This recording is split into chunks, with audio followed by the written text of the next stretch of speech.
Morning everybody, gonna try something a little new today. Gonna try a vlogging style video instead of, the standard, locked down in the studio shots, just because I thought I'd try and mix it up for a little bit. I mean, I'm at 800-900 videos, and maybe it's time to try something new. Now, I've already done a couple of videos with Melo Audio this year. I think there's some pretty interesting products coming out of China. They're really solidly built. I did one on the TS Mini, which was just a little mini recording interface, which was pretty rock solid, and the Midi Commander as well, which I thought was really cool because it offered an affordable alternative to the super overpriced foot switch for the AxeFx. I bumped into Lizzie Borden a couple weeks ago, and Gray Trainer, the guitar player, made this little video for me. This is Gray Trainer. I play with Lizzie Borden, and I bought this Midi Commander from Melo Audio because of you. Thanks, man. Anyway, before we get into this, I really need to get myself a cup of coffee. Start the morning right. So got my coffee with half and half cream and stevia. For those of you guys who don't know, I don't think I've announced this yet, I've been doing keto for the last 6 weeks. I'm down roughly 25 pounds. So I'm gonna be keeping a vlog on that. I'm gonna do another kind of dedicated video explaining what that's all about. But yeah, keto combined with intermittent fasting, it's really working well for me. It's 10 a.m. and I don't eat for another 2 hours, and you know what? I'm fine with that. Turns out breakfast is the most important meal of the day is total bullshit, and that was thought up by the Kellogg's cereal company to sell more cereal. Anyway, TS Mega, apparently we can interface it with an iPad, and that's one of the reasons why this video took so long, because I had to break down and get an iPad. Holy fuck, I can't believe it took me this long. These things are amazing. They're so much better than all the Android tablets I've ever owned. So I'm gonna have my coffee here for a sec, and then we're gonna go in the studio, take a look at the TS Mega, hook it up, and see what it does.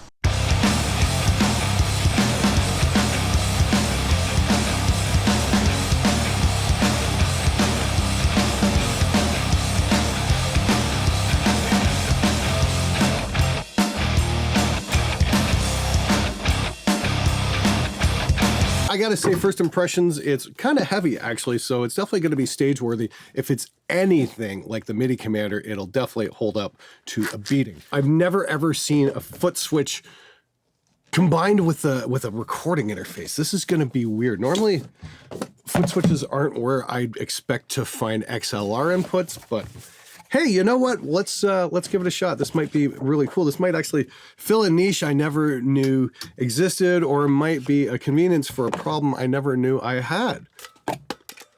This is a solid fucking chunk of metal. I don't know, in fact, I'm partially colorblind. I have a real hard time seeing red, so they're originally read as 1 Hifter EG. Got our A, B, C, D like the Midi Commander and our 4 switches and a little screen. Headphone output, how cool is that? Left out, right out. Left in, right in. On the back here, we've got a whole bunch of 1/4" ins and outs. MIDI out, power, USB, that's fucking cool. XLR output and an XLR input. And of course, the manual. And if you want to hook it up for Jam Up Pro, you need one of these, and they were kind enough to send me one of these, and this is like one of these, weird Mac port things so that you have to buy their proprietary shit, to one USB that the rest of the universe uses, and then a female version of that weird Mac connector. So thanks, Apple. That's super convenient for the rest of us who've been on Android for the last 10 years. Fuckers.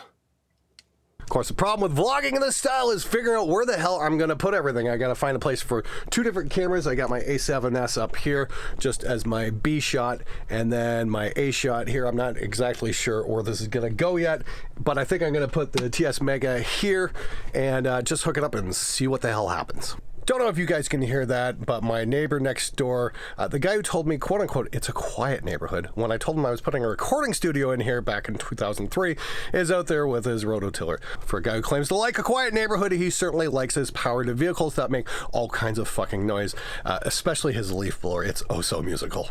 Just looking at the App Store here, it turns out Bias Amp 2 is available, and I'm curious if my license will work on that. Let's hit the get button, see what happens here. Okay, note to self, get a better iPad stand. Okay, just running into a little bit of trouble. I've got Bias 2 on my iPad here. I've got the tone shifter hooked up. I'm getting guitar signal to to the iPad here, but I'm not getting any output yet, and I'm kind of curious where that's going on. So it's going to take me a minute or two to get this figured out, but that's like any new PC gear, you know, you're always guaranteed one session of grief before you get it sorted. So we're going to find out what the issue is and hopefully get it resolved in the next minute or two. Okay, so I got a little bit of success. I'm getting sound out of the tone shifter anyway. You just got to touch these little buttons here. And it's kind of like a mute kind of thing. I don't know what the hell that's all about. Now I just got to figure out how to get it going through the software. We'll find out here in a minute. Still not working for me. Been dicking around for a while. Not happy right now. So we'll see what happens. It's 11:50. I've got the meters going on 2 different types of BIOS software, but I've got nothing coming out of the TS Mega at all. So I'm really curious. I'm checking on headphones. I'm checking on the line out. Not sure what's going on here. That definitely sounds like a driver conflict of some sort. I'm going to try hooking it up to the Hackintosh here, see what happens. But again, I'm at this point, I'm just not too happy at all. All right, got it hooked up to the Hackintosh, and we're definitely getting signal here, but I'm not getting anything out of the freaking outputs, and I don't know why, and I'm really curious about that. Okay, getting a little frustrated here. I've got Reaper playing back to the output here. If you take a look at the output, Master Hardware output, 1 and 2, yes. It is hooked up, and it is not outputting sound. Playing with this doesn't make any difference. If I click on fan power, yeah, it's going to input 6, but I'm not getting any output from the sound card. Nothing. I don't know what the hell's going on here. Finally got some success. Got the headphones going. It was one of these things, one of these little guys. Okay, finally got the damn thing working, at least for playback off the computer. The level seems a little quiet. I'm not sure what the issue is yet there, so it's just, like I said, a session of grief to figure out what the issue is. Those first 2 input mutes, turns out they mute the output as well. That's a little strange, but not complaining so far. Just had a thought.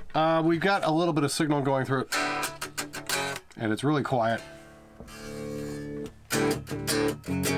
You can just kind of hear it going through my studio monitors there. It's really quiet. We really have to crank things up. It makes me wonder if there was a volume pedal hooked up to this and it's still stuck in some kind of mode. Found the fucking volume issue finally. Okay, great. Yeah, it's all just about breaking stuff down, figuring out what works, what doesn't.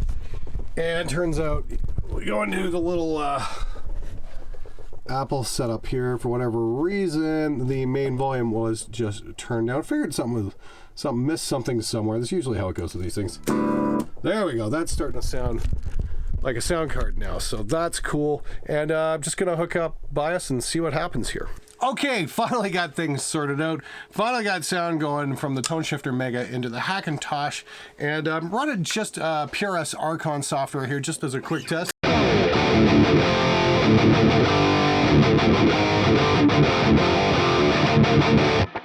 So it's definitely happening. There's absolutely no latency to speak of, so that is a giant improvement right there.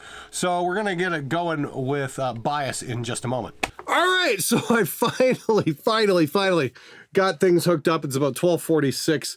I still haven't figured out the functionality for switching programs yet, but at least I've got a tone going through BIOS coming right off the iPad, so that's pretty.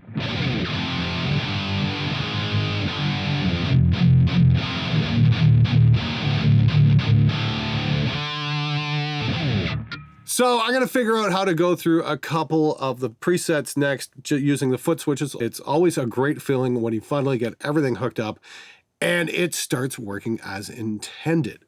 So far, I think my biggest complaint with the TS Mega is maybe they might want to think about doing the documentation a little bit better and explaining how to hook this thing up and how these little buttons in the front here on the volume knobs will definitely fuck you up if you don't know what you're looking for, because it really doesn't make any mention of that in the manual. So that's a big gripe right there. But so far, everything seems to be okay. It seems to be putting out a reasonable signal. Seems to be working as intended. Like I said, I just got to figure out how to get the switches going next. Now, the other thing I got to mention here is when you're working a problem, the smartest thing you can do is take breaks. And it can be so difficult to pull yourself away from it, but really there's nothing better than taking 10 or 15 minutes away from a problem, go back, go do something else and think about something else for a little while, and come back, and generally the solution will present itself. And that's exactly what I'm going to do here. I'm going to go get some lunch. Now 8:30 p.m. got my next coffee here.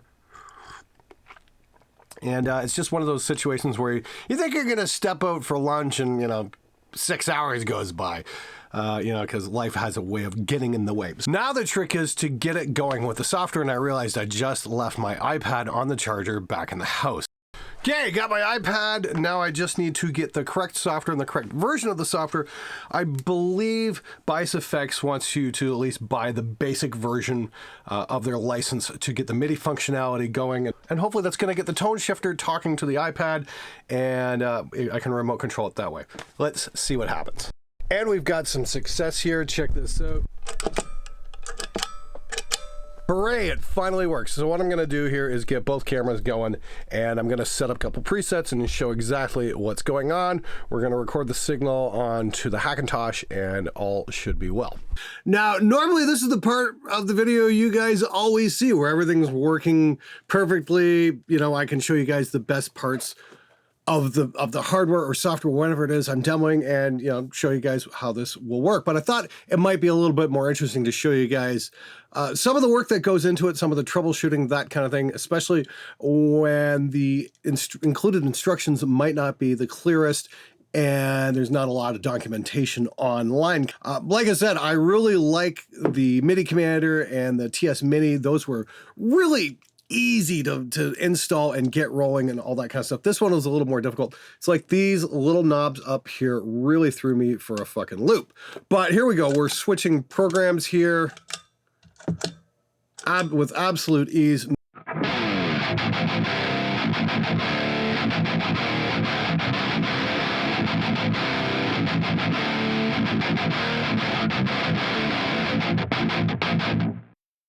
That's pretty cool. And we've even got, a nice clean sound.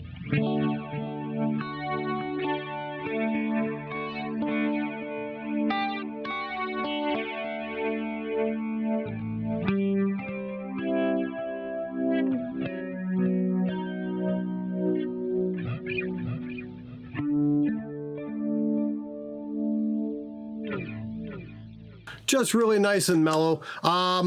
Yeah, that's pretty cool. And like I said, being able to control the different presets with ease on bias is pretty damn cool.